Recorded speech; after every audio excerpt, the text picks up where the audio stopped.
Hi friends, രാവിലെ ബ്രേക്ക്ഫാസ്റ്റിന് വേണ്ടിയിട്ട് കടല വെള്ളത്തിട്ടിരുന്നു. അതെടുത്ത് കുക്കറിൽ വെച്ചു.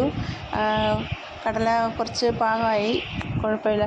അത് ഞാൻ തേങ്ങ പെട്ടെന്ന് തന്നെ അടുപ്പത്ത് വെച്ച് വറക്കാനുള്ള ഗ്രേവിക്കുള്ള കാര്യങ്ങളൊക്കെ തേങ്ങ, കറിവേപ്പില, കുറച്ച് പെരിഞ്ജീരകം, വെളുത്തുള്ളി ഇതെല്ലാം ഇട്ട് ചെറുതായിട്ടൊന്ന് മൂപ്പിച്ചെടുത്തിട്ട് മഞ്ഞൾപ്പൊടി, മുളക് പൊടി ഇട്ട് ഒന്ന് ചെറുതായിട്ടൊന്ന് ഇളക്കിയെടുത്തു.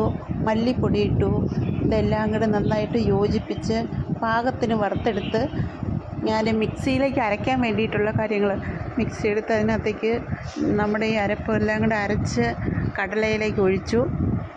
നന്നായിട്ട് കടല തിളപ്പിക്കാൻ വെച്ചു. അപ്പോഴത്തേക്ക് എൻ്റെ പുട്ട് ആവി വന്നു. അതെടുത്ത് കുറ്റി പാത്രത്തിനകത്ത് ഇട്ടു ഞാൻ. പിന്നെ ഇനി കടുക് തളിക്കുന്ന കാര്യമാണ്. കടുകും ഉള്ളിയൊക്കെ അരിഞ്ഞ് വെച്ചിരുന്നത് എടുത്ത് കടുക് തളിച്ച് അതിനകത്തേക്കിട്ട് വത്തലമുളകും ഇട്ട് ഒന്ന് പെട്ടെന്ന് തന്നെ മൂപ്പിച്ച് കറിയിലേക്ക് ഒഴിച്ചു. നല്ല മണമൊക്കെ വരുന്നുണ്ട്. അങ്ങനെ പാലടുപ്പത്ത് വെച്ചു ചായക്കുള്ളത്. അങ്ങനെ ഞങ്ങൾ കഴിക്കാൻ പോവുക ഫ്രണ്ട്സ്.